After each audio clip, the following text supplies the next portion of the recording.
Hello friend, welcome to BPSC platform. आज के इस वीडियो में हम लोग डिस्कस करने वाले हैं 7 जून के महत्वपूर्ण करंट अफेयर और साथ ही साथ हम लोग करेंगे साइंस के एमसीक्यू। और ये हमारे एमसीक्यू का पार्ट 8 है। हम रोज़ 6 एमसीक्यू करते हैं। ओके, तो आज भी हम लोग करने वाले हैं। और हमने कल वीकली रिवीजन का वीडियो डाला था। पूरा वीकली रिवीजन था हमारा, जितने भी एक सप्ताह के अंदर जितना भी हमने करंट अफेयर किया था उसका वीकली रिवीजन का वीडियो हमने डाला। तो उस चीज़ को आप लोग देख लीजिएगा, तो उससे पूरा आपका एक वीक का, अगर आप लोगों ने क्लास को स्किप भी किया होगा तो एक उस वीडियो से पूरी एक वीक का कवर हो जाएगा। चलिए स्टार्ट करते हैं आज के करंट अफेयर को हेडलाइन के साथ।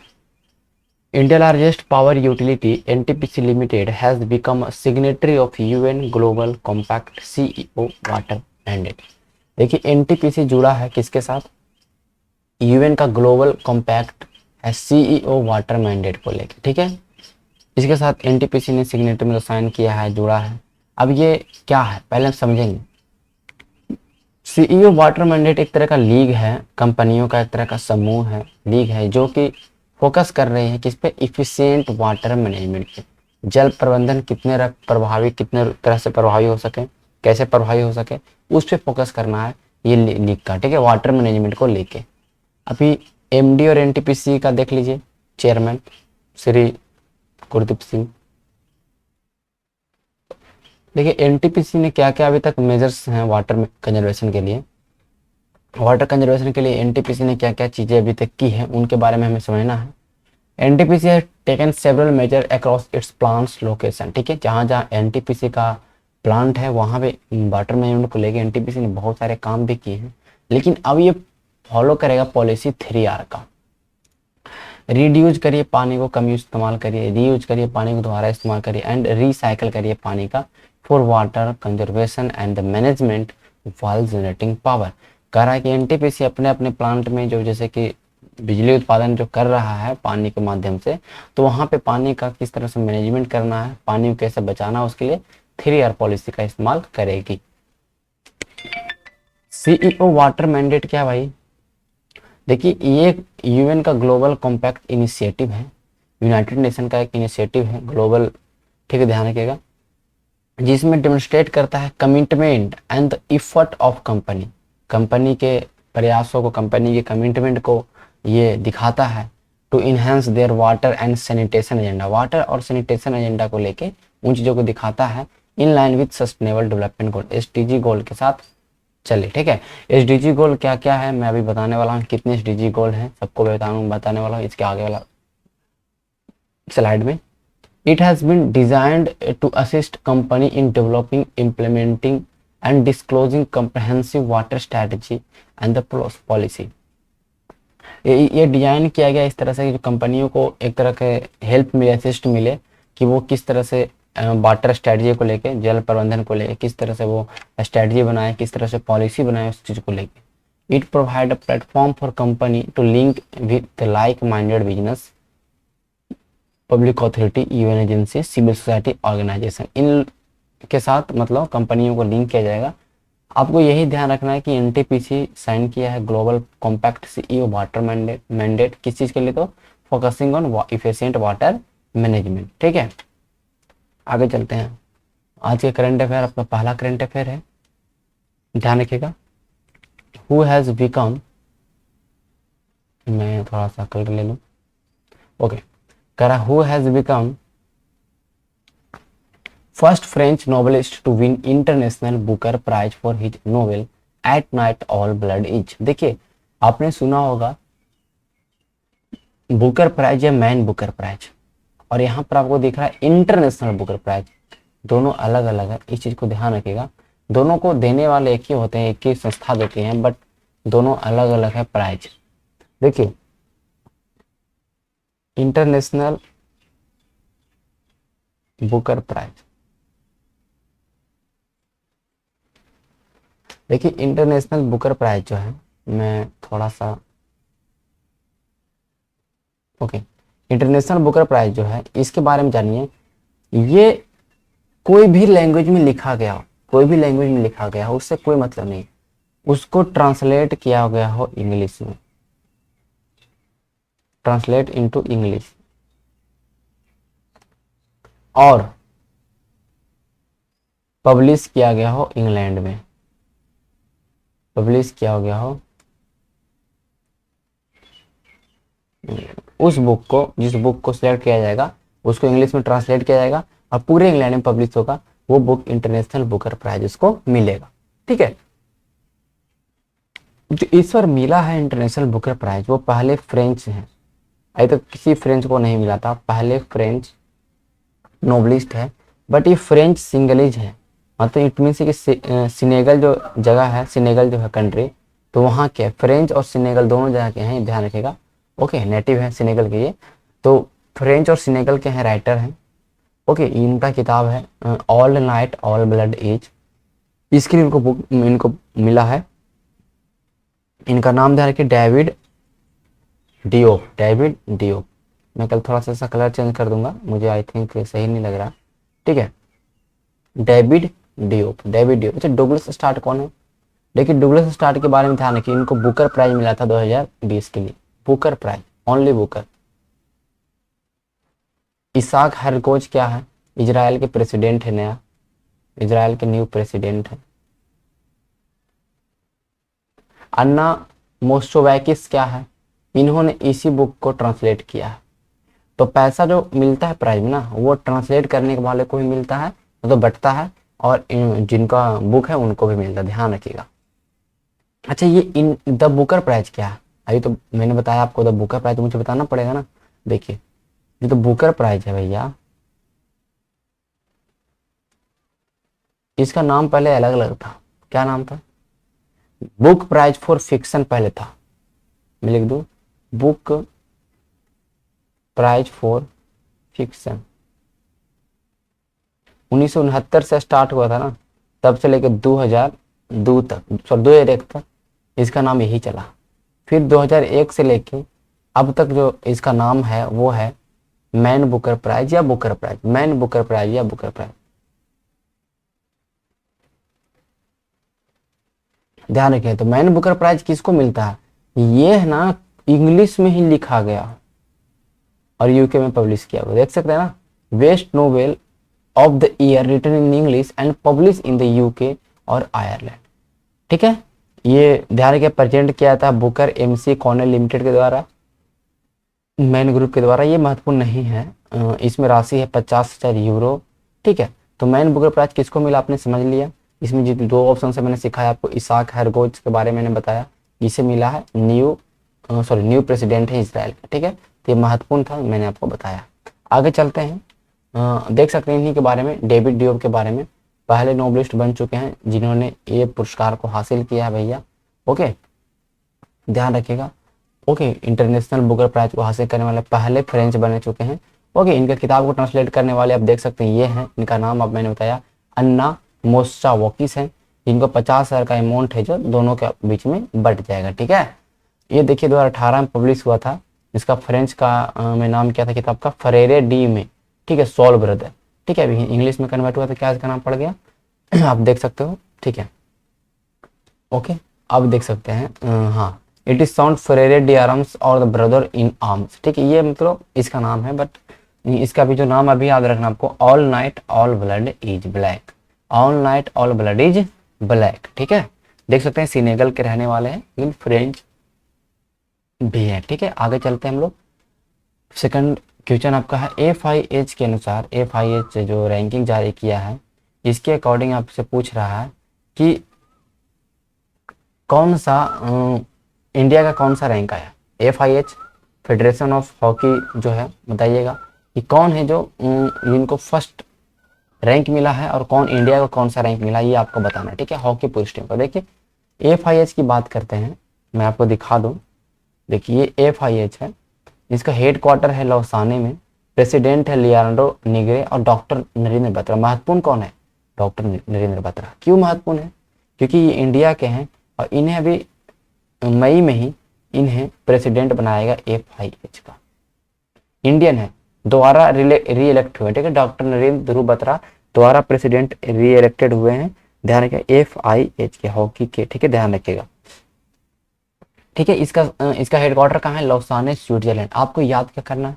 आपको याद ये करना है कि जो FIH का भी हाल में मैंने बताया था प्रेसिडेंट अवार्ड,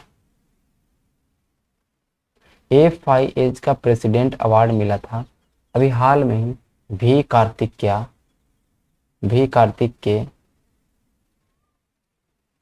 के पांड्या, ये उड़ीसा सरकार के ध्यान है कि उड़ीसा सरकार की ये चीफ का आप ये कह सकते हैं कि सेक्रेटरी रह चुके हैं, प्राइवेट सेक्रेटरी रह चुके हैं उड़ीसा के गवर्नमेंट के। तो ये हैं वी कार्तिकेय पांडियन, IAS हैं, इनको मिला है FIH का प्रेसिडेंट अवार्ड। महत्वपूर्ण था, मैंने बता दिया। देखिए इंडिया का जो रैंक है भैया वो चौथा रैंक है। कौन सा रैंक है? 4th रैंक है। तो फर्स्ट पे कौन है? देखिए मेंस की बात करते हैं, मेन में पहला रैंक पे आपका आएगा बेल्जियम, सेकंड पे आपका आएगा ऑस्ट्रेलिया, थर्ड पे आपका आएगा नीदरलैंड और फोर्थ पे आपका आएगा इंडिया। वुमेन्स में देख लीजिए, वुमेन्स में अगर हम बात करते हैं वुमेन में, तो वो नीदरलैंड टॉप पर है, ऑस्ट्रेलिया फिर Argentina, not Australia, Argentina second पे, थर्ड पे ऑस्ट्रेलिया। ठीक है, इंडिया वुमेन टीम पे इंडिया कितना? इंडिया का स्थान 9वां है। ठीक है, 9th। महत्वपूर्ण था, मैंने बता दिया। ठीक है, FIH के बारे में मैंने जितना था मैंने आपको यहाँ पे बता दिया। 1 2 ये दोनों बहुत ही महत्वपूर्ण है। ठीक है, रैंकिंग तो आते जाते रहता है, बट ये दोनों महत्वपूर्ण है, ये आपका एग्जाम में आने की संभावना बनी रहती है। ठीक है, चलते हैं आगे। किस भारतीय शिक्षक को विश्व बैंक द्वारा सलाहकार के रूप में नियुक्त किया गया? वर्ल्ड बैंक के द्वारा अपॉइंट किया गया एज ए कंसल्टेंट। देखिए ये कोई मामूली नहीं है, मामूली शिक्षक नहीं, इनके बारे में ध्यान रखने का नाम है रंजीत सिंह रिसाले। ये शिक्षक है जिनको अवार्ड मिला था, ध्यान रखिएगा। पहला मैं इसके बारे में बता दूं, ये है महाराष्ट्र के गवर्नमेंट स्कूल के टीचर। आपको लग रहा होगा गवर्नमेंट स्कूल टीचर को वर्ल्ड बैंक क्यों नियुक्त करेगा? गवर्नमेंट स्कूल के टीचर है महाराष्ट्र के, ध्यान रखिएगा। पलितेवेदी जगह है, पलितेवाड़ी महाराष्ट्र में जगह है, पलितेवाड़ी, यहाँ के टीचर हैं। अच्छा, इनके बारे में सबसे महत्वपूर्ण क्या है? इन्हें मिला था global teacher prize. Global teacher prize मिला था 2020 का। बहुत ही प्रेस्टिजियस अवार्ड है टीचरों के लिए। इसमें ध्यान रखिएगा कि इसमें $1 मिलियन था, मतलब 7 करोड़ लगभग पैसा इनका राशि इनको मिला था। उसमें भी इन्होंने क्या किया कि अपना आधा राशि, देखिए इस ग्लोबल टीचर प्राइज के लिए 10 लोगों को नॉमिनेट किया था, 10 लोगों को नॉमिनेट किया था, एक को मिलता है। तो उनमें से जो 9 लोग जिन्होंने इस प्राइज को नहीं हासिल कर पाया, क्योंकि एक ही को मिलेगा ना, तो उन 9 लोगों के बीच में अपनी आधी राशि को इन्होंने बांटा था। ये इनका महानता है। देखिए ये हैं सरकारी स्कूल के टीचर, बट इन्होंने इतना अच्छे तरीके से एजुकेशन को वहाँ पे किया है। जब इनका पहले इनिशियल अपॉइंटमेंट हुआ तो वहाँ पर इनको जो स्कूल मिला था, वो स्कूल एक तरह से आप समझ लीजिए कि कैटल शेड था। मतलब कहने का मतलब कि वहाँ पे जानवर बंधे पड़े हैं, पूरी तरह स्टोर रूम है, लेकिन फिर भी उन्होंने उस स्कूल का कायाकल्प पलट दिया। वहाँ के लड़कियों को, महिलाओं को शिक्षक इतना शिक्षित किया कि अब अटेंडेंस अगर देखते हैं तो 100% अटेंडेंस है वहाँ पर छात्राओं को। ठीक है, तो इस तरह से इन्होंने काम भी किया है। और ये देखिए इन्होंने जो भी वहाँ के बुक थे, उन बुक को लोकल लैंग्वेज में ट्रांसलेट किया। लोकल लैंग्वेज मतलब कि जो आपके मातृभाषा है। ठीक है, एक होता है हिंदी भाषा, एक होता है आपकी मातृभाषा, जो एकदम जो आप लोग बोलते हैं मदर लैंग्वेज उसको। ठीक है, तो उन्होंने लोकल लैंग्वेज में ट्रांसलेट किया बुक को, तब लोगों को समझना और भी आसान तरीके से बच्चे समझ पाए। और QR कोड जो अब बुक पे NCERT में देखते हैं ना, QR कोड इन्हीं का देन है। QR कोड का देन इन्हीं का है। ये QR कोड को स्कैन करके वीडियो देखना है, उस चैप्टर संबंधित देख सकते हैं। तो QR कोड इन्हीं का देन है, इन्होंने लाया है। ठीक है, ये चीज के बारे में समझिएगा, बहुत ही महत्वपूर्ण ये सवाल बन जाता है। इन्हें वर्ल्ड बैंक ने अपॉइंट किया है किस चीज के लिए? तो एज ए कंसल्टेंट इसे। ठीक है, रंजीत सिंह रिसाले को, सॉरी। बहुत ही महत्वपूर्ण सवाल है। देखिए मैं आपको बता दूं इनके बारे में। रंजीत सिंह रिसाले द फर्स्ट इंडियन, ध्यान रखिएगा,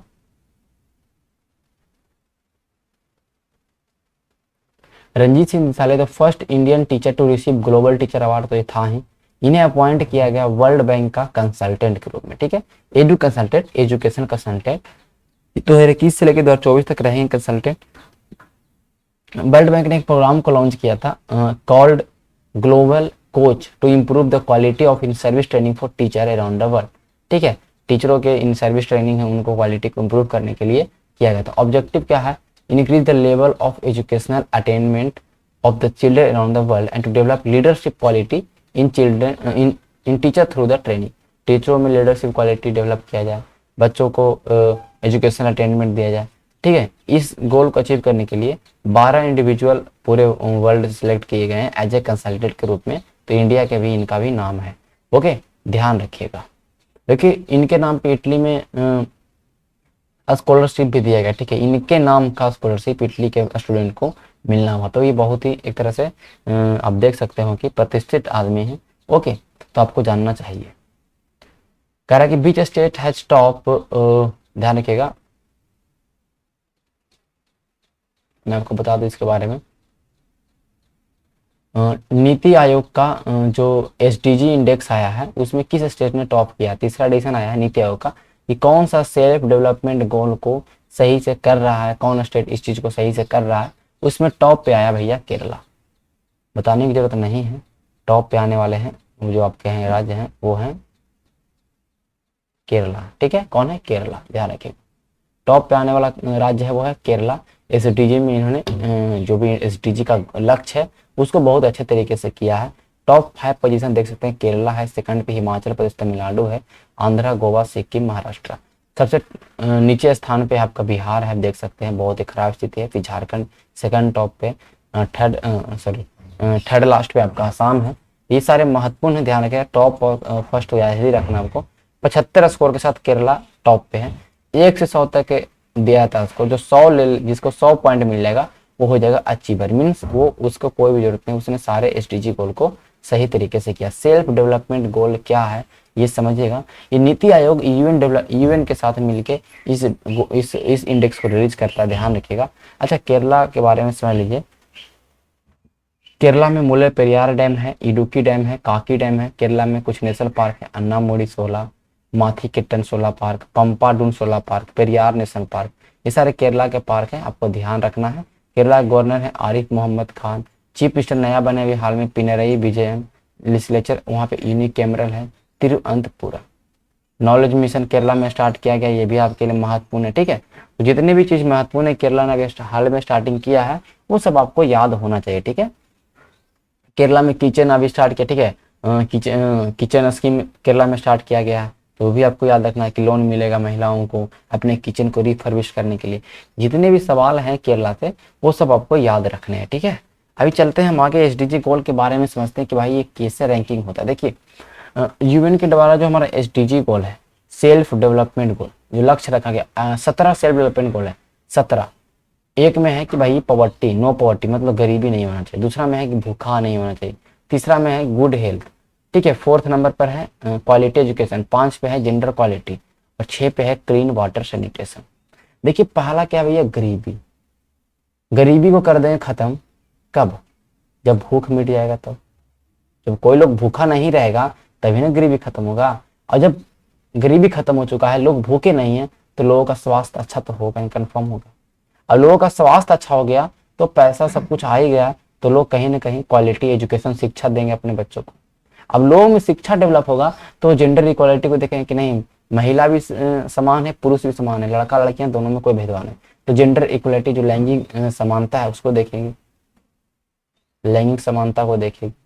अब जब ये सब काम हो गया, शिक्षा मिल गया, लोग इतना डेवलप हो गए, तो लोग अब क्या करेंगे, प्रकृति के ऊपर जाएंगे, लोग क्लीन वाटर, स्वच्छ जल की ओर ध्यान करेंगे, clean water and the sanitation.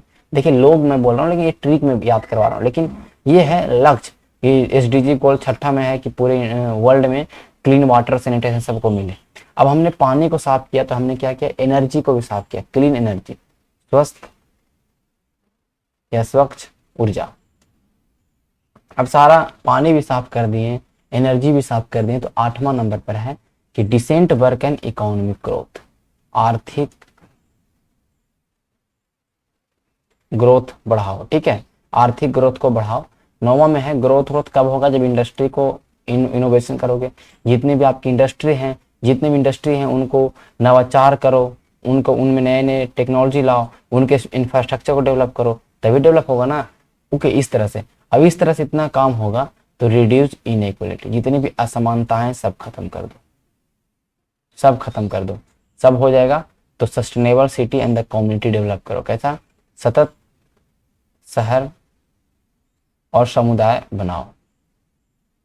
ठीक है, आई थिंक आपको 10 तक तो याद हो गया ही होगा। फिर ये सब हम कल याद कर लेंगे, कल फिर स्लाइड को डालेंगे और पूरा याद कर लेंगे।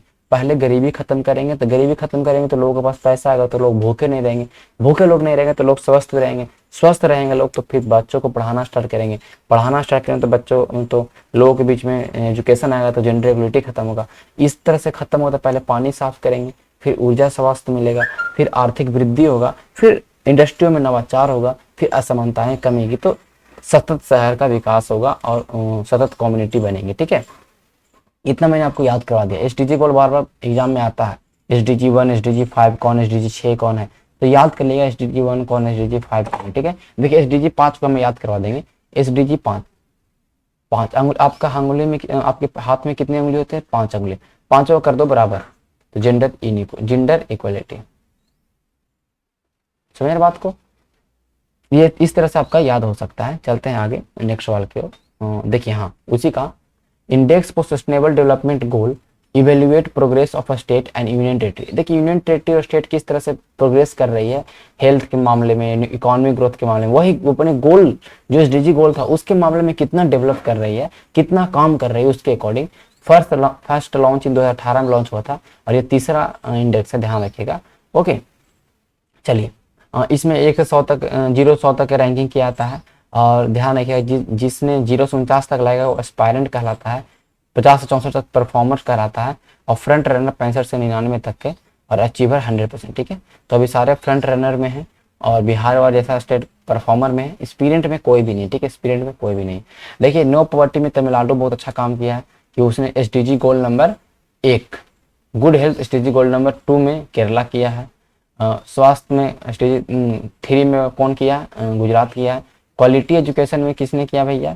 केरला ने किया है। जेंडर इक्वलिटी में छत्तीसगढ़ ने किया है। क्लीन वाटर में गोवा भी आपको पता है गोवा ने किया है। डिसेंट वर्ग में आपका हिमाचल प्रदेश ने किया है। ये सारे आपको देख सकते हैं, जरूरी नहीं है कि मैं 7वें नंबर पे 8वें नंबर पर, मैं यहाँ पे सॉरी यहाँ पे लिख दिया, ये 6ठा नंबर पे आपका क्लीन वाटर है, 7वां नंबर पे ऊर्जा था, 8वां नंबर पर आपका ध्यान रखिएगा डिसेंट वर्ग और इकोनॉमिक ग्रोथ था। ठीक है, ये था 8वां नंबर पर।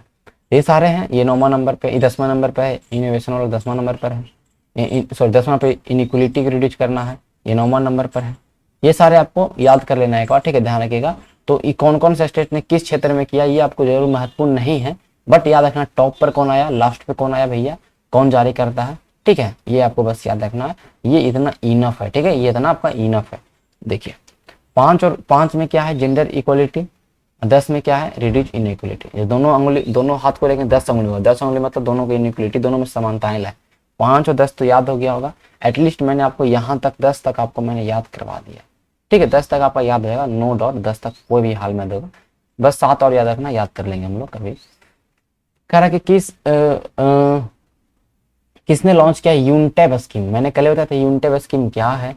देखिए यूनटेब स्कीम के बारे में ध्यान रखना आपको। जो यूनटेब स्कीम है ये लॉन्च किया गया आर.के. माथुर, जो कि लद्दाख के लेफ्टिनेंट गवर्नर है। मनोज कुमार सिन्हा जम्मू एंड कश्मीर के लेफ्टिनेंट गवर्नर है। अनिल बैजल दिल्ली के हैं, ये आपके लक्षद्वीप के हैं।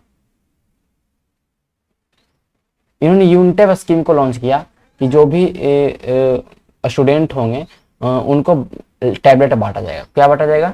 टैबलेट। कितना टैबलेट बांटा चुका है अभी तक? 12,300 टैबलेट बांटा जा चुका है। समझ रहे बात को? देखिए ये department of school education with support of IT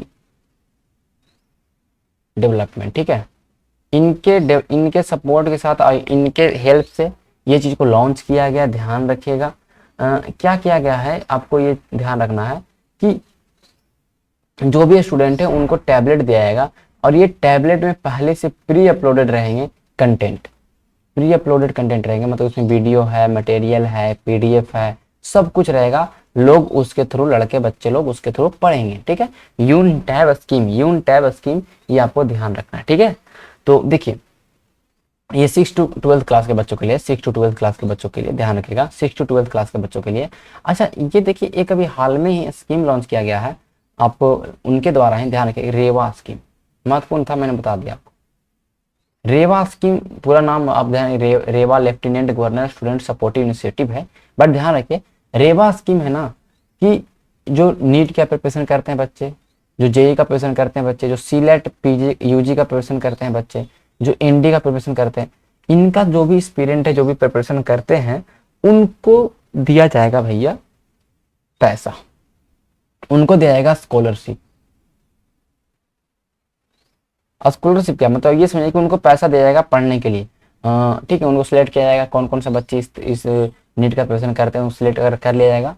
select करने का इस नीट का जो भी फीस लग रहा है वो फी को पे किया जाएगा, उनका हॉस्टल फी को पे किया जाएगा, 1 लाख रुपए इसमें पे किए जाएंगे इनको प्रिपरेशन करने के लिए, ठीक है। 1 लाख एक ईयर में, ठीक है। तो ये होगा रेवा स्कीम के तहत। और इन्होंने ये भी ध्यान रखिएगा कि बोला जो यूपीएससी का प्री निकाल लेंगे उनको 1.5 लाख रुपए देंगे, 1.5 पर 1.5 लाख, 1,54,000 रुपए देंगे हम लोग आगे के प्रिपरेशन के लिए। समझ बात को, ये है, ये सारे कंडीशन है। तो वहां पे बहुत ही अच्छा स्कीम चल रहा है। लेह लद्दाख के बारे में जानिए कि अभी हाल में यूनियन टेरिटरी बने हैं 31 अक्टूबर 2019 को, जम्मू कश्मीर से अलग होके नया यूनियन टेरिटरी बने हैं 31 अक्टूबर 2019 को। ये आप लोग को ध्यान रखना है, ठीक है। आगे चलते हैं। किसने ऑर्गेनाइज किया एक ऑर्गेनाइज फेस्टिवल पर्यावरण पर लेके, ओसिस ऑफ होप, ये ऑर्गेनाइज किया है फिल्म डिवीजन। अच्छा फिल्म डिवीजन के बारे में बस इतना याद रखना है, फिल्म डिवीजन क्या है, ठीक है। फिल्म डिवीजन भारत सरकार का एक, गवर्नमेंट ऑफ इंडिया का, ध्यान रखिएगा। गवर्नमेंट ऑफ इंडिया ने 1948 में इसका स्थापना किया। ये ध्यान रखिएगा कि ये सरकार के जो भी इनिशिएटिव है, सरकार के जो भी चीजें, उनको वीडियो बनाया, जितने भी आप देखते हैं दूरदर्शन पे प्रसारण होता है, सारा काम ये फिल्म डिवीजन का ही है, ये आपको ध्यान रखना है, ठीक है। तो मिनिस्ट्री ऑफ, ध्यान रखिएगा, इंफॉर्मेशन एंड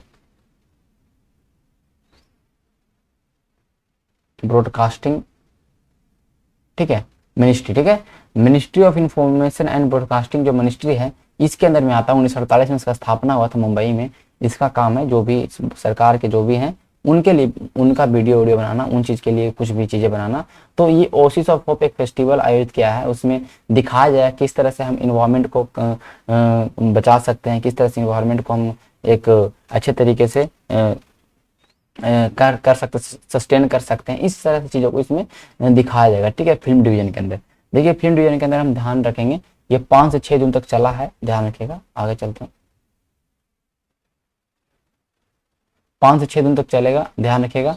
ओके, ये जो वर्ल्ड इन्वायरमेंट देगा थीम है री इमेजिन, रिक्रिएट और रीस्टोर, इस चीज को कहने का मतलब सेलिब्रेट करेगा। 2 दिन का फेस्टिवल है, इसमें दिखाएगा कैसे हम रिस्टोर कर सकते हैं जो पहले ह्यूमन बीइंग और नेचर के बीच में जो रिलेशन, उस चीज को कैसे हम रिस्टोर कर सकते हैं, ठीक है। इसमें स्ट्रीमिंग दिखाया जाएगा आपको यूट्यूब चैनल पे फिल्म डिवीजन का, अब अभी भी जाकर देख सकते हैं। इसमें 4 को सिलेक्ट किया गया ग्रीन पैकेज के अंदर, जो इस 4 एक मतलब मूवी टाइप का है, ध्यान रखिएगा, शॉर्ट मूवी आप दूसरे में लीजिए, सिलेक्ट किया गया है। एक है जंगल मन लोहिया, ये स्टोरी है लोहिया नगाड़ा का, जो कि एक नेचर लवर है मणिपुर का। उसने किस तरह से रीओरिएंटिंग किया है मैन का रिलेशनशिप, एक मनुष्य का संबंध नेचर के साथ, उसमें स्टोरी में दिखाया है, जंगल मन लोहिया। सेकंड है लिविंग द नेचुरल वे, ये मूवी है मिसिंग जो ट्राइब है आपका ब्रह्मपुत्र नदी के पास जो मिसी जनजाति रहते हैं, उसके बारे में दिखाया है, कैसे चेंजिंग क्लाइमेट है, एनवायरमेंट है, उनके ट्रेडिशनल वे ऑफ लिविंग को बर्बाद किया, मतलब चेंज किया। माई सन नियो, ये है मूवी है 5 साल के बच्चे का, जो किस तरह से नेचर एनवायरमेंट में ग्रो करता है। प्लास्टिक वर्ल्ड, ये मूवी है एनिमेटेड मूवी है, जो दिखाया किस तरह से आगे भविष्य में किस तरह से प्लास्टिक वेस्ट कैसे कैप्चर कर लेगा पूरे हमारे अर्थ को, इस तरह से। तो ये सारे को सिलेक्ट किया गया ग्रीन पैकेज के अंदर, ठीक है, ध्यान रखिएगा। आगे चलते हैं, आज के हम बात करते हैं आज के साइंस की ओर, ठीक है। A single type of atom found in, कह रहा है कि एक सिंगल टाइप ऑफ एटम किस में मिलेगा, एक ही टाइप का एटम। तो एक ही टाइप का एटम कहाँ मिलेगा ये आपको पता होना चाहिए कि एक ही टाइप का एटम जब भी मिलेगा आपका भाई, तो ये मिलने वाला आपको नेटिव एलिमेंट में। नेटिव एलिमेंट का मतलब जो नेटिव एलिमेंट है, जो केमिकल एलिमेंट है, उसमें ही सिंगल टाइप के एटम मिलेंगे, ठीक है। बाकी कंपाउंड में तो 2-3 टाइप के एटम मिलेंगे, मिक्सर में 2-3 टाइप के एटम मिलेंगे, लेकिन सिंगल एकदम सिंगल तो जो नेटिव एलिमेंट होंगे, जो एक तत्व होगा नेटिव एलिमेंट, उसमें ही सिंगल टाइप ऑफ एटम मिलेगा। तो ये होगा उसका उत्तर, ये होगा, ठीक है। सवाल पूछा जा चुका बीपीएससी में। आइसोटोप C14, देखिए C14 से हम लोग क्या करते हैं, determination of age of fossils, जो भी जीवाश्म है उसके हम एज को डिटरमाइन करते हैं आइसोटोप से। देखिए एक होता है यूरेनियम डेटिंग, इसको बोलते हैं कार्बन डेटिंग, इसको एक होता है यूरेनियम। जब यूरेनियम डेटिंग की मैं बात कर लूँ, इसमें आई थिंक ये वाला पावर पॉइंट में सही से कर, ये राइटिंग से नहीं बैठ रहा है ना, यूरेनियम डेटिंग। अच्छा यूरेनियम डेटिंग क्या है, ज़्यादा पुराना जो कोई भी चीज़ रहेगा ना, बहुत मिलियन ईयर वो, तो उस चीज़ के लिए यूरेनियम डेटिंग का इस्तेमाल करेंगे उसकी एज को पता लगाने के लिए, जब बहुत ज़्यादा पुराना रहेगा था। लेकिन थोड़ा सा कम रहेगा तो उसके लिए हम इस्तेमाल करेंगे C14 का, ठीक है। कोबाल्ट 16, कैंसर के लिए इस्तेमाल करते हैं कोबाल्ट 16 का, ठीक है। कैंसर के लिए किसका इस्तेमाल करते हैं हम लोग, कोबाल्ट 16 का। समझ रहे हैं बात को। देखिए ये क्या है कि किस इक्विपमेंट से हम लोग ब्लड प्रेशर को मापते हैं। ब्लड प्रेशर मापना है तो ब्लड प्रेशर मापने के लिए इस्तेमाल होगा, आपको पता होना चाहिए कि स्फिग्नोमैनोमीटर। अच्छा स्टेटोस्कोप क्या है, ये हार्ट बीट को, हमारे हार्ट के साउंड को सुन पाता है। और ये किस टेक्नोलॉजी का इस्तेमाल करता है, किस प्रिंसिपल पे काम करता है, multiple reflection of sound. Keratometer क्या है, प्योरिटी ऑफ गोल्ड, कितने कैरेट का गोल्ड है उसको नापता है, उसको मापता है। लक्स मीटर क्या है, इंटेंसिटी ऑफ लाइट, ठीक है।